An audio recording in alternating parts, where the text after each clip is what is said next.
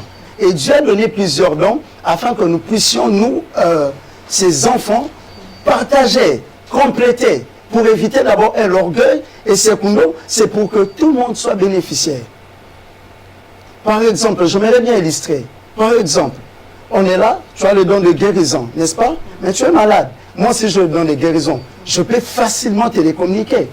C'est ça la complémentarité dont je fais allusion.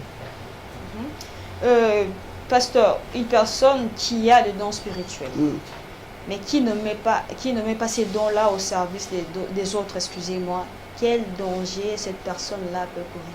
On appelle ça déjà, moi j'appelle ça déjà l'égoïsme. D'accord?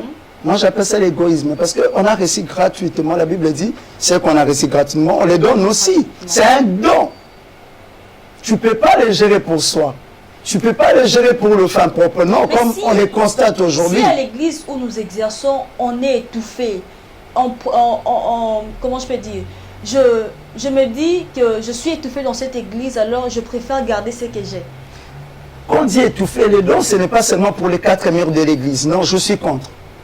Les dons, ce n'est pas seulement pour l'église. D'accord? Le don, c'est pour les enfants de Dieu. Par exemple, tu as le don de guérison. Si à l'église, ton pasteur te laisse par l'occasion, ou il ne te fait pas de passe à nord, comme on le dit souvent, il y a des hôpitaux, maman. Tu peux aller communiquer là-bas parce qu'il y a des chrétiens là-bas, il y a des enfants de Dieu qui ont besoin de la prière. Ce n'est pas seulement à l'église qu'il faut exercer. Moi, je suis contre. Nos familles, nos frères et sœurs, le milieu où on évolue, les hommes ont besoin de voir Dieu. Comme je dis tout à l'heure, jadis, que Dieu se manifeste au travers de nous. Et je n'ai pas besoin seulement d'être à l'église. Attends le jour où on va me donner la chair pour manifester mon don. Non. C'est pour tout le monde. C'est pour le peuple de Dieu. Pasteur, j'aimerais que vous puissiez aider une personne qui nous suit en ce moment et qui sent son don être étouffé. Qu'est-ce que cette personne peut bien faire pour ranimer encore ces dons-là? Merci beaucoup. Pour rallumer le don en nous, primo, il faut d'abord, comme je dis, si tu sens dans ton cœur que tu as péché, cherche la repentance vraie. Et deuxième étape, développe l'intimité avec le Saint-Esprit. Parce qu'on ne peut pas utiliser ces choses, on ne peut pas utiliser les dons sans le Saint-Esprit.